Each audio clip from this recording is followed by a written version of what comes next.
Hello everyone, आप सभी को स्वागत है आपके अपने चैनल आर बी रोजगार में। दोस्तों, आज जो हम लोग जो है एक ऐसे सेट यानी इस सेट बोला जाए या प्रैक्टिस सेट जो है लिए हैं जो हर एक सीटेट एग्ज़ाम के लिए जो है फेवरेट क्वेश्चन हो जाता है। ठीक है, यानी हर एक सीटेट एग्ज़ाम में जो लगातार पूछते आ रहे हैं उस क्वेश्चन को हम लोग जो है लिए हैं, यानी मॉडल क्वेश्चन लिए हैं। ठीक है, अभी तक हम लोग जो है इससे पहले का बता देते हैं। अभी तक हम लोग जो है सीटेट का जो है सीटेट के लिए सीटेट फरवरी जो 2026 7 और 8 तारीख होने वाला है, उसके लिए जो हम लोग जो है एसएसटी पूरा कंप्लीट कर चुके हैं। एसएसटी पूरा हो चुका है, सीडीपी भी पूरा हो चुका है, सीडीपी भी पूरा हो चुका है और हिंदी का जो है पीवाईक्यू का चल रहा है। ठीक है, और जिन लोगों ने अगर नहीं देखा है तो वो भी जा कर के देख सकते हैं, अपनी तैयारी को बेहतर कर सकते हैं। पूरा जो है पीवाईक्यू किया हुआ है। ठीक है, पीवाईक्यू करवा हिंदी का भी चल रहा है और इसका जो है सीडीपी और एसएसटी का जो है पूरा ख़त्म हो चुका है, यानी पूरा पीवाईक्यू करवा चुके हैं। कब से कब तक? ये 2011 से लेकर के 2024 तक का पूरा पीवाईक्यू करवा चुके हैं। अगर आप लोगों ने जिन लोगों ने नहीं देखा है तो वो भी जा कर के देख सकते हैं, अपनी तैयारी को बेहतर कर सकते हैं। ठीक है, और अभी तक चैनल को सब्सक्राइब नहीं किए तो चैनल को सब्सक्राइब कर लेंगे, यहाँ से काफ़ी हेल्प मिलने वाला है दोस्तों। ठीक है, सब्सक्राइब कर लेंगे, बेल आइकन को ऑन कर लेंगे और वीडियो अच्छा लगे तो वीडियो को लाइक और कमेंट भी करेंगे। दोस्तों, आज जो हम लोग ऐसे क्वेश्चन लिए हैं जो काफ़ी रिपीटेड होता है। ठीक है, काफ़ी रिपीटेड होता है, उस क्वेश्चन को लिए हैं। ठीक है, तो यहाँ से हम लोग जो है क्वेश्चन को करेंगे। ठीक है, राइटिंग थोड़ा सा ये थोड़ा सा अच्छा नहीं लगेगा, लेकिन राइटिंग पर नहीं जाना है, सिर्फ अर्थ को समझना है और यहाँ से एग्ज़ाम निकालना है। ठीक है, तो चलिए हम लोग जो है क्वेश्चन को करने का शुरुआत करते हैं। ठीक है, ये बोरी गाजा जो है बोरी गाजा के बारे में बार बार पूछता है, यानी बेरी गाजा, ये कहाँ पर बेरी गाजा या बोरी गाजा लिखा जाता है? कभी कभी क्या लिखा जाता है? बोरी गाजा भी लिखा जाता है। ठीक है, बोरी गाजा भी लिखा जाता है। ठीक है, तो बोरी गाजा कहाँ पर है? तो ये भरूच में है। ठीक है, भरूच भरूच कहाँ पर? तो ये भरूच में है। ठीक है, भरूच में है। सरेनी क्या होता है? तो सरेनी जो होता है शिल्पकारों तथा व्यापारियों का संघ होता है। क्या होता है? शिल्पकारों तथा व्यापारियों का संघ होता है। ठीक है, इसके बाद एराटाइन पात्र क्या होता है? तो ये होता है मुहर लगे लाल चमकदार बर्तन। ठीक है, ये कहाँ के थे? ये इटली के। ठीक है, कहाँ के हैं? इटली के। ठीक है, इटली इटली की पद्धति ऐसा होता है। ठीक है, इटली। ठीक है, जब ये केरल के तट पर जो है इटली के व्यापारी उधर के आए थे, रोम के जो है, तो वहाँ से जो है इस तरह के बर्तन जो बनाए जाते थे। ठीक है, इसके बाद गृहपति किसे कहा जाता है? यानी गृहपति किसे कहा जाता है? स्वतंत्र कृषक को। ठीक है, किसे कहा जाता है? तो स्वतंत्र कृषक को है जो है गृहपति कहा जाता है। ठीक है, अदमई या कदेशियार किसे कहा जाता है? तो भूमिहीन मजदूर को। ठीक है, भूमिहीन मजदूर को, ये सभी याद रखेंगे। इसके बाद हम लोग जो है अगले क्वेश्चन की ओर बढ़ते हैं। इसके बाद ये भी जो है काफ़ी रिपीटेड क्वेश्चन रहता है, जो वायुमंडल की किस परत में वायु की बहुत पतली परत यानी पतली परत होती है? तो कौन सी होती है? ये होती है बहिर्मंडल। ठीक है, बहिर्मंडल की जो है सबसे पतली परत रहती है। ठीक है, सबसे पतली परत किसकी होती है? तो बहिर्मंडल की। अब सबसे सबसे पहले कितने प्रकार के वायुमंडल की परत है? परत कितने प्रकार की है? तो परत है 5। ठीक है, 5 है, जिसमें से हम लोग जो है देखते हैं। पहला है क्षोभ मंडल,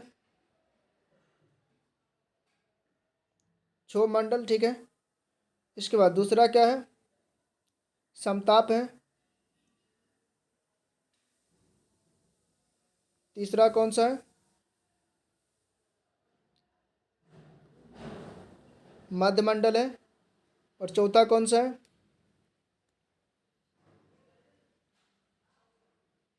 आयन मंडल या ताप मंडल। ठीक है, इसके बाद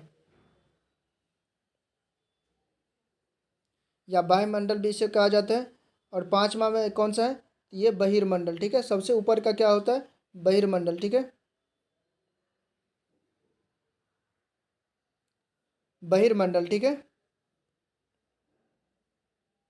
ठीक है। समताप मंडल में कौन सा घटना होती है? समताप मंडल में जो है ये यानी हवाई जहाज़ उड़ाने के लिए काफ़ी इम्पोर्टेंट यानी कि अच्छा परत होता है। ठीक है, इसमें जो मौसमी घटनाएं नहीं होती है। ठीक है, क्षोभ मंडल में क्या होती है? जितने भी मौसमी घटनाएं होती है, मौसमी घटनाओं से संबंधित किस में होता है?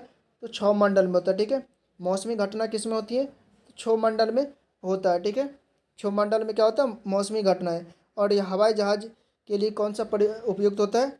ये समताप मंडल, ठीक है, समताप मंडल, ठीक है। इसके बाद हम लोग जो है आगे अगला पॉइंट की ओर बढ़ते हैं। दिया गया विविधता में एकता, ये तो काफ़ी बार पूछा जाता है, ठीक है। यानी विविधता में एकता का मुहावरा किसने दिया था? ठीक है, विविधता में एकता का मुहावरा जो है किसने दिया था? तो ये दिया था पंडित जवाहरलाल नेहरू ने। किसने दिया था? पंडित जवाहरलाल नेहरू ने, ठीक है, ठीक है। किसने दिया था? पंडित जवाहरलाल नेहरू ने, ठीक है। इसके बाद अगला क्या है? इसमें दिया गया है कि भारत के किस क्षेत्र में आदिवासी समुदायों की सघनता सबसे अधिक है? यानी किस क्षेत्र में जो है सबसे ज़्यादा जो है आदिवासी पाए जाते हैं, ठीक है, रहते हैं, ठीक है। तो ये हो जाएगा उत्तर पूर्वी भारत में, पूर्वी भारत में हो जाएगा, ठीक है। कौन सा? तो ये पूर्वी भारत हो जाएगा, ठीक है। पूर्वी भारत में सबसे ज़्यादा पाया जाता है, ऑप्शन तीसरा, ठीक है। इसके बाद हम लोग जो है कुछ ये तो काफ़ी इम्पोर्टेंट है, ये समझिए। यानी अमेजन बेसिन के बारे में, पिछले बार भी पूछा गया था, इस बार भी पूछने के चांस है। अमेजन बेसिन जो है उत्तरी दक्षिण अमेरिका में स्थित अमेजन बेसिन जो है दुनिया का सबसे बड़ा बेसिन है, ठीक है। दुनिया का सबसे बड़ा नदी बेसिन कौन सा है? तो अमेजन बेसिन है, ठीक है। कौन सा? अमेजन बेसिन है जो उत्तरी दक्षिण अमेरिका में स्थित है, ठीक है।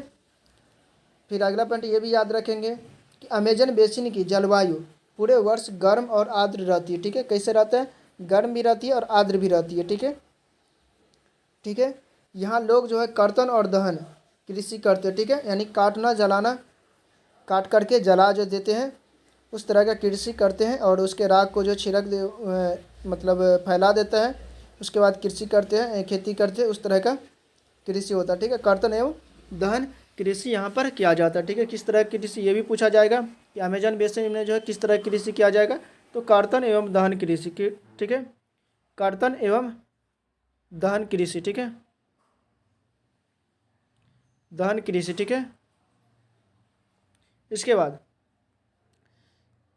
ये इतना सघन है कि इनके यानी एक जगह से यानी कि कई स्थानों पर पहुंचने के लिए जो है हवाई जहाज़ों का यूज किया जाता है या हेलीकॉप्टरों का यूज किया जाता है। यानी इसका हवाई जहाज़ या हेलीकॉप्टरों का जो है प्रयोग किया जाता है, ठीक है, कई स्थानों पर पहुंचने के लिए, ठीक है। ये इतना सघन है, ठीक है, और ज़्यादा क्षेत्र एरिया में फैला हुआ, ठीक है। तो इस जगह पर पहुंचने के लिए क्या किया जाता है? हवाई जहाज़ों का यूज किया जाता है। ये भी पूछा जाएगा कि किस बेसिन में जाने के लिए हवाई जहाज़ों का यूज किया जाता है, या पॉइंट वाइज भी दे देता है ऐसे करके ABCD करके, और उसको बोलेगा कौन सा इसमें सही है, अमेजन बेसिन के बारे में सही है, ठीक है। तो इसमें से जो दिया गया है ये सभी का सभी अमेजन बेसिन के बारे में बताया गया, यानी सही है, ठीक है।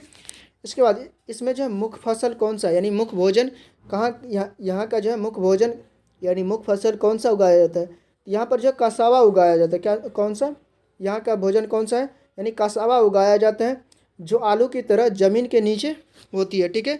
जो आलू की तरह कहाँ पर? ज़मीन के नीचे जो है आलू की तरह जो है ज़मीन के नीचे उगाया जाता है, ठीक है। इसके बाद अकबर ने किन सरदारों को जो है वतन जागीर दिया था, ठीक है। अकबर ने किन सरदार को जो है वतन जागीर दिया था, ठीक है। तो ये कौन सा हो जाएगा? यानी सिसोदिया वंश को, सिसोदिया राजपूतों को, ठीक है। ये क्या होते हैं? यानी सिसोदिया राजपूत के बारे में थोड़ा बता देते हैं। सिसोदिया राजपूत क्या करते थे? यानी अकबर से हारते थे तो वो अपना जो है हार स्वीकार नहीं करते थे, ठीक है। उन्हें जो है उनके अंडर नहीं रहना चाहते थे, ठीक है। तो इसको जो है वतन जागीर यानी वतन जागीर दे दिया था, यानी उन्हें स्वतंत्र राज करने के लिए दे दिया कि तुम जो है राज कर सकते हो, ठीक है। यही वतन जागीर कहा जाता है, ठीक है। इसके बाद दिया गया कि ये अग्नि सेल के बारे में, यानी सेल जो होते हैं अग्नि सेल के बारे में, जब ज्वालामुखी फटता है, ऐसे जो ज्वालामुखी जो फटता है, यहाँ से ज्वाला निकलता है, ठीक है, लावा जैसे यहाँ से निकलता है, ठीक है। यहाँ पर इस भाग को क्या कहा जाता है? इस भाग को क्रेटर कहा जाता है। सी के आकार का रहता है क्रेटर, इस भाग को क्रेटर कहा जाता है। और इसमें जो क्या होता है ना कि अगर जो अंदर में रह जाता है उसे अंतर्वेदी कहा जाता है, ठीक है। और जो बाहर की तरफ जो निकल जाता है उसे क्या कहा जाता है? बहिर्भेदी कहा जाता है। ये बाहर जो निकल गया इसे बहिर्भेदी कहा जाता है। बहिर्भेदी, ठीक है। और जो अंदर की तरफ जो रहता है उसे अंतर्भेदी कहा जाता है, ठीक है। तो अंतर्भेदी में जो रहता है उसे क्या कहा जाता है, अंदर की तरफ जो रहता है उसे क्या कहा जाता है, तो उसे जो है या अंदर में जो रहता है, अंदर से ऐसे करके जो चला जाता है यहाँ तक, तो उसे क्या कहा जाता है, ग्रेनाइट। अंदर में जो रहता है उसे ग्रेनाइट कहा जाता है, ठीक है। और बाहर जो निकल जाता है उसे बेसाल्ट कहा जाता है या बेसाल्ट, ठीक है। जैसे दक्कन का पठार, ठीक है, ठीक है। दक्कन का पठार किसका उदाहरण है, ये बेसाल्ट का उदाहरण है, ठीक है, ठीक है।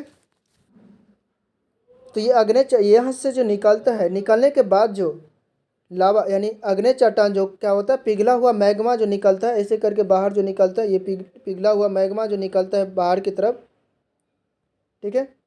ये मान लेते हैं चट्टान है, ठीक है। इसमें से पिघला हुआ मैग्मा निकला, ये ऐसे करके ऐसे करके ऐसे करके मैग्मा निकला, ठीक है। पिघला हुआ मैग्मा क्या होता है, ये फैल जाता है, ठीक है। यही मैग्मा क्या कहलाता है, यही मैग्मा जो है अग्नि सेल कहलाता है, यानी अग्नि, ठीक है। और ये अग्नि जो होता है, ये मैग्मा निकल करके अग्नि सेल बन जाता है, पिघला हुआ मैग्मा, ठीक है। उसके बाद ये यहाँ से क्या होता है, ठंडा होने के बाद कुछ दिनों के बाद या कुछ सालों के बाद ये क्या होता है, यहाँ से कुछ पानी या हवा के कारण उड़ करके एक स्थान से दूसरे स्थान पर जा करके जम जाता है, तो क्या कहलाता है, अवसादी सेल कहलाता है। कौन सा सेल कहलाता है, हवा या पानी के साथ जो हवा या पानी के जो द्वारा जो है एक स्थान से दूसरे स्थान जा करके जो है जमा होना क्या कहलाता है, अवसादी सेल कहलाता है, ठीक है। अवसादी सेल कहलाता है, ठीक है। अब जो जमा हुआ रहता है, ठीक है, जो अवसादी सेल जो बना हुआ रहता है, ठीक है, ये तो समझ गए। अवसादी सेल जो जमा हुआ रहता है और वहाँ से जैसे मान लेते हैं ये अवसादी सेल है, ठीक है, यहाँ पर जम गया, ठीक है। और ये क्या होता है, उच्च ताप एवं दाब के कारण जो ये क्या होता है, उच्च ताप एवं दाब के कारण यहाँ से जो रूपांतरित होता है, ठीक है, थोड़ा सा चटक कर अटक कर यहाँ से जो निकल जाता है, निकल कर के जो उच्च ताप एवं दाब के कारण जो है दूसरे जगह जा कर के जो छोटे छोटे टुकड़ों में जो बढ़ जाता है वो क्या कहलाता है, वो कयांतरित सेल कहलाता है, ठीक है। कयांतरित सेल कहलाता है, ठीक है, कयांतरित सेल कहलाता है, ठीक है। इसके बाद कुछ रंग के बारे में पूछा जाता है, यानी किसका रंग किस तरह का होता है, ठीक है। तो पहाड़ों के लिए हम लोग किस रंग, यानी पहाड़ों के लिए जो है किसका जो है सूचित किया जाता है, पहाड़ों के लिए ये पर्वत या पहाड़ जो है उसके लिए कौन सा रंग, भूरा रंग, ठीक है, यानी भूरा रंग, ब्राउन, ठीक है। पहाड़ों के लिए कौन सा रंग यूज किया जाता है मैप में, तो ब्राउन का यूज किया जाता है, ठीक है, ठीक है, ब्राउन। इसके बाद जल के लिए कौन सा, तो नीला, ठीक है, नीला। ये भी पूछा जाता है जल के लिए कौन सा, तो नीला है। जल के लिए ज़्यादा नहीं पूछा जाता, ज़्यादातर पूछा जाता है पहाड़ या पठार के लिए, ठीक है, नीला, ठीक है।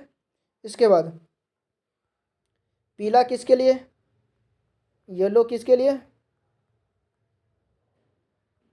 येलो जो है पठार के लिए येलो रंग कलर का जो है यूज किया जाता है, ठीक है। येलो कलर किसके लिए होता है, तो पहाड़ पठार के लिए होता है, ठीक है। और मैदान किसके लिए, हरा, हरा रंग, मैदान के लिए कौन सा कलर का यूज किया जाता है, तो हरा कलर का यूज किया जाता है, ठीक है, हरा रंग का, ठीक है।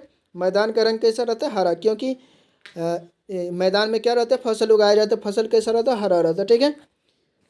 इसके बाद हम लोग जो है अगला पॉइंट है मृदा संरक्षण के बारे में, ये भी काफ़ी बार पूछा जाता है, ठीक है, पूछा गया है। जो रिपीटेड क्वेश्चन है उसी क्वेश्चन को करवा रहे हैं, ठीक है। वैसे तो पीवाईक्यू पूरा करवाए हैं, अगर जो भी लोग नहीं देखे तो वो प्ले लिस्ट से जा करके देख सकते हैं, अपनी तैयारी को बेहतर कर सकते हैं, ठीक है। वहाँ पर पूरा पीवाईक्यू करवाए हैं 2011 से लेकर के 2024 का जितना भी पीवाईक्यू हुआ है, ठीक है, जितना भी एग्जाम हुआ है वो सारा करवाए हैं, ठीक है। तो चलिए मृदा अपरदन के बारे में, यानी मृदा मृदा क्षरण का कारण क्या है, सबसे पहले हम लोग देखेंगे। मृदा मीन्स मिट्टी, मिट्टी जो क्षरण, क्षरण मीन्स क्या, जो मतलब वहाँ से घटता है, ठीक है, उसका कारण क्या होता है, कटाई का कारण क्या है, तो ये किसके कारण होता है, तो ये वनों की कटाई, अगर वनों की कटाई करेंगे तो इससे क्या हो जाएगा, मृदा की क्षरण हो सकता है, ठीक है।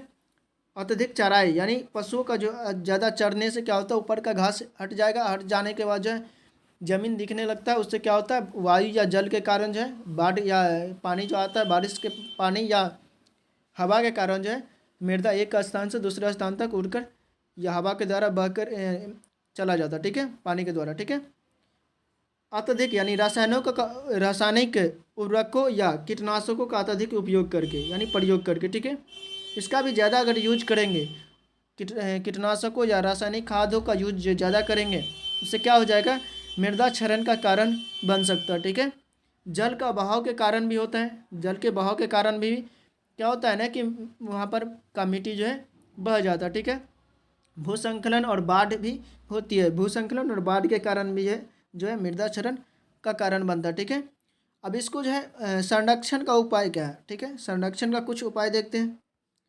मृदा संरक्षण का जो है कुछ प्रमुख जो है तरीके देखते हैं। पलवार के द्वारा भी, ठीक है, पलवार के द्वारा भी। पहला क्या है, पलवार, ठीक है। अब पलवार मेथड कौन सा है देखते हैं। पलवार मीन्स क्या है, पौधे के बीच खाली ज़मीन को पुआल से ढक देना या प्लास्टिक या कुछ ऐसा चीज़ों से ढक देना कि वहाँ खाली जगह न रहे, ठीक है। पौधों के बीच में, जैसे मान लेते हैं कि यहाँ पर पौधा है, ठीक है, ये पौधा है, ठीक है। अब इन दोनों के बीच में जगह यहाँ गैप रहता तो यहाँ पर जो है पुआल दे करके ढक देना, ठीक है। यहाँ पर भी पुआल दे करके ढक देना, ठीक है, ठीक है, यानी ज़मीन को खाली नहीं छोड़ना, ठीक है, ढक देना, ठीक है। इससे भी क्या होता है कि मृदा संरक्षण हो सकता है, ठीक है। इसके बाद सीढ़ी नुमा खेती करके, ठीक है, ये कहाँ पर संभव है, तो ये पहाड़ी ढलानों में, ठीक है, सीढ़ी नुमा खेती करके इस तरह से सीढ़ी जैसा सीढ़ी नुमा खेती करने से क्या होता है ना कि मिट्टी का कटाव कम हो जाता है, ठीक है, कटाव को रोका जाता है, ठीक है, मिट्टी का कटाव जो है कम हो जाता है, ठीक है, क्योंकि पानी स्पीड में नहीं बहता है, ठीक है, स्पीड में बहेगा तो क्या होता है कि पानी का कटाव ज़्यादा हो जाता है, ठीक है। तो मिट्टी यानी उपयुक्त मिट्टी जो यानी उपयुक्त जो मिट्टी का की कटाव को क्या करता है, रोकता है सीढ़ी नुमा खेती, ठीक है। इसके बाद अंतर फसल, यानी अंतर फसल मीन्स क्या, विभिन्न फसलों के वैकल्पिक पंक्तियों में उगाया जाना, ठीक है, यानी बीच बीच में जो है अलग अलग फसल भी उगाया जाना। उससे क्या होता है, इससे भी जो है मृदा क्षरण के यानी मृदा संरक्षण को जो है मृदा संरक्षण हो सकता है, यानी मृदा क्षरण को रोका जा सकता है या मृदा संरक्षण मृदा को बचा सकते हैं, ठीक है, कटने से, ठीक है। वर्षा से बचाने के लिए अलग अलग समय पर बोया जाना, यानी अलग अलग समय पर भी बोया जाना, ठीक है। ये भी क्या है, इन्हें जो है मृदा संरक्षण में यानी भूमिका निभा सकते हैं, ठीक है। और भी बहुत सारे होते हैं, जैसे वेदिका फॉर्म होते हैं, वेदिका फॉर्म जो साइड से जो पेड़ लगा करके, ठीक है, वेदिका फॉर्म पेड़ लगा करके, ठीक है, ठीक है। चलिए आज तो हम लोग जो है यहीं तक रखते हैं, ठीक है। फिर अगले दिन जो है इंपॉर्टेंट क्वेश्चन लाएंगे, 10 क्वेश्चन करके इंपॉर्टेंट जो रिपीटेड क्वेश्चन है वो हम लोग लाएंगे, ठीक है। अगर इसी तरह से अगर आप लोग सपोर्ट करते हैं तो और भी क्वेश्चन लाएंगे, ठीक है। अभी तक अगर मेरे पीवाईक्यू का सेशन नहीं देखे तो पीवाईक्यू का सेशन देख लेंगे, सीडीपी का करवाएं और एसएसटी का पूरा पीवाईक्यू करवाएं, ठीक है। अभी तक नहीं देखे तो जा करके देख सकते हैं, अपनी तैयारी को बेहतर कर सकते हैं। और हिंदी का भी करवा रहे हैं, ठीक है, हिंदी भी हो रहा है, ठीक है। तो अभी तक नहीं देखे तो जा करके देख सकते हैं, अपनी तैयारी को बेहतर कर सकते हैं, ठीक है। और अभी तक चैनल को सब्सक्राइब नहीं किया तो चैनल को सब्सक्राइब कर लेंगे जो लोग नहीं सब्सक्राइब किए, ठीक है। और वीडियो अच्छा लगे तो वीडियो को लाइक और कमेंट करना ना भूलिएगा, ठीक है। चलिए दोस्तों, आज के लिए इतना ही रखते हैं, फिर मिलते हैं अगले दिन अगले मॉडल क्वेश्चन के साथ या किसी प्रैक्टिस सेट के साथ। तब तक के लिए बाय, जय हिंद।